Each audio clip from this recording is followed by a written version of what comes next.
अस्सलाम वालेकुम स्टूडेंट्स। ये हमारी MTH 100 की जो सीरीज़ चल रही है उसका ये पार्ट 8 है। इसमें हम लेक्चर 16 से लेकर 22 तक जो कुछ क्वेश्चंस होंगे उसको हम करेंगे।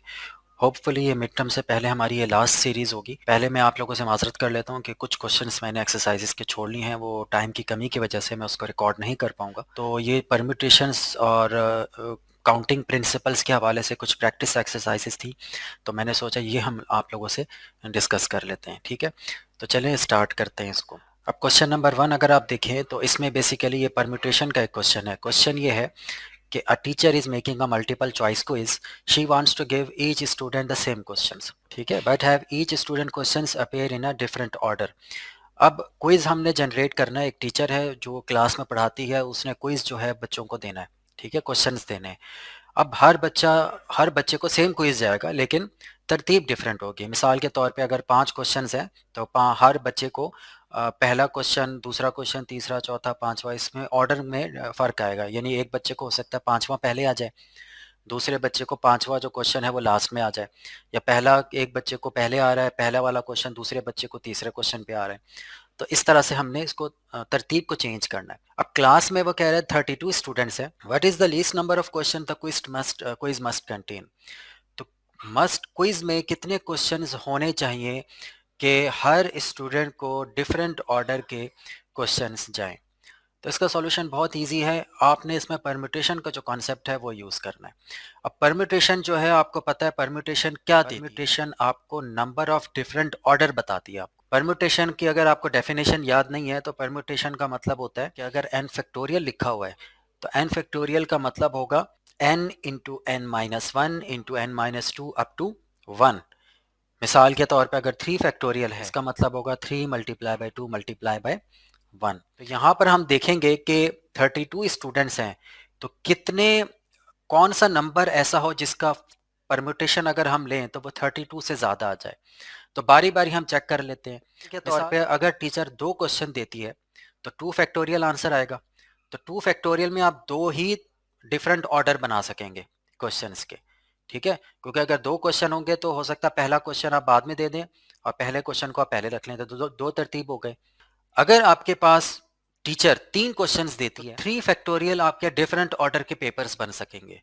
तो 3 फैक्टोरियल का मतलब है 6 पेपर्स आप बना सकेंगे। इसी तरह अगर हम 4 फैक्टोरियल लेते हैं, यानी 4 क्वेश्चंस टीचर जनरेट करती है क्विज के लिए, तो इसका मतलब होगा आप कितने पेपर बना सकेंगे different? 4 factorial which is equal to 24।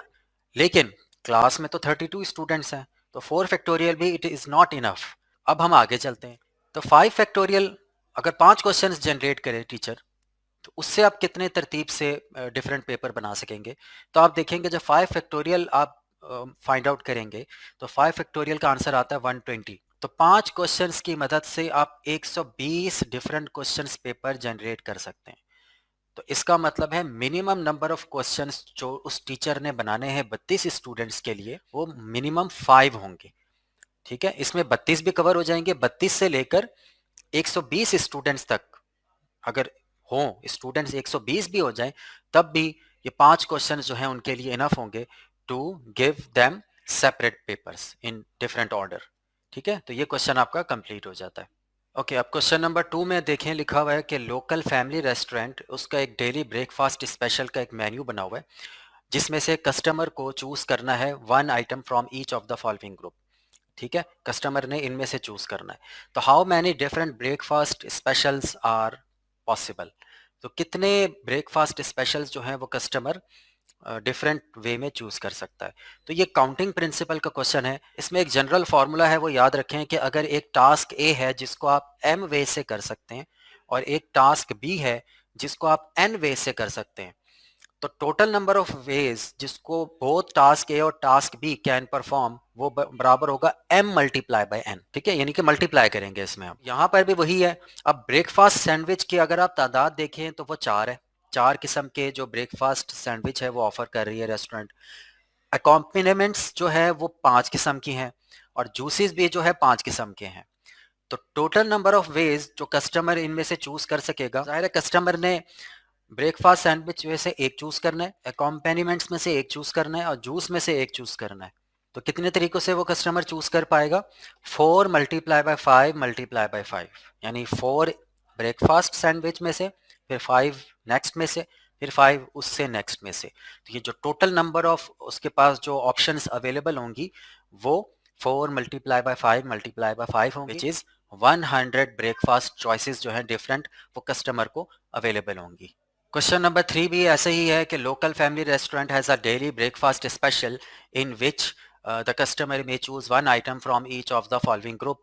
ठीक है, वही ग्रुप है, लेकिन इसमें क्वेश्चन थोड़ा सा डिफरेंट वे में पूछा गया है। क्वेश्चन अब वो कह रहा है कि how many different breakfast specials without meat are possible. अब कस्टमर की लेट से चॉइस ये है कि वो ब्रेकफास्ट में मीट को वो पसंद नहीं करता। तो अगर ऐसा कस्टमर आ जाता है जो मीट को पसंद नहीं करता, तो उसके लिए आप ब्रेकफास्ट स्पेशल जो है इनमें से कितने तरीकों से बना सकते हैं। तो देखें, अगर आप ब्रेकफास्ट सैंडविच के कॉलम में गौर करें तो इसमें जो 3 ऑप्शंस हैं, egg and chicken, egg and beef, egg and mutton, इसमें बीफ जो इसमें जो मटन जो है बीफ या मीट जो है वो इन्वॉल्व हो रहा है। इसमें से एक चॉइस है एग एंड चीज, इसमें जो है वो मीट नहीं है। तो 1 चॉइस कस्टमर के लिए यहाँ से आ जाएगा। अकॉम्पेनिमेंट्स में से आपके पास वही 5 चॉइसेस होंगे कस्टमर के लिए, और जूसेस में से भी कस्टमर के लिए 5 चॉइसेस होंगे।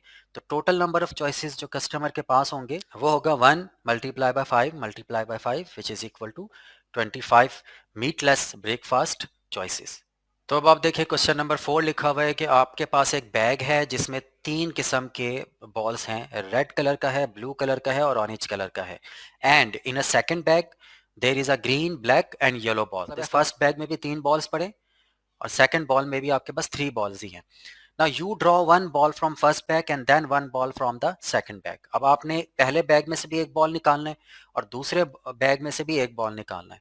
तो आप क्वेश्चन ये है कि how many different pairs of ball can you have.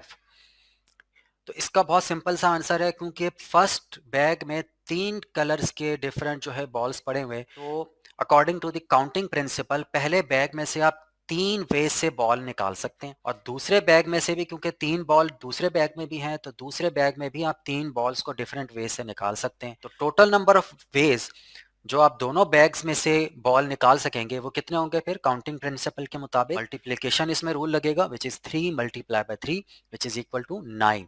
तो 9 डिफरेंट पेयर्स ऑफ बॉल्स जो हैं आप दोनों बैग्स में से ड्रॉ कर सकेंगे। ओके, क्वेश्चन नंबर 5 में है आपके पास, suppose you have 5 picture cards that have the pictures of the letter A B C D. 5 cards हैं आपके पास, उन 5 कार्ड्स में ये 4 लेटर्स जो हैं प्रिंट हुए हुए हैं, A B C and D. जाहिर है एक कार्ड में जो है वो इनमें से कोई ना कोई लेटर रिपीट हो जाएगा। And you want to arrange them in a row to form words. अब आपने क्या करना है, उन 5 कार्ड्स को तरतीब देकर किसी तरह से वर्ड्स जनरेट करने हैं, वर्ड्स बनाने हैं। How many 4 letter words are there. तो 4 लेटर वर्ड्स आपने बनाने हैं इसमें से, कि कितने बन सकते हैं। अब देखें, जो 5 पिक्चर्ड कार्ड्स हैं आपके पास, आप जब उसको अरेंज करेंगे लाइन में तो 4 लेटर वर्ड्स आपने बनाने हैं, क्योंकि ए बी सी डी 4 ही हैं आपके पास। तो according to the counting principle ये परम्यूटेशन का क्वेश्चन है, क्योंकि परम्यूटेशन क्या देता है आपको? Permutation number of different arrangements देता है। तो क्योंकि 4 लेटर से आपने डिफरेंट अरेंजमेंट्स बनानी है, तो टोटल नंबर ऑफ अरेंजमेंट्स कितना होगा आपके पास? क्योंकि 4 लेटर्स हैं तो 4 परम्यूटेशन हो जाएगा, which is 4 multiply by 3 multiply by 2 multiply by 1 and it is equal to 24। So it's completes the question.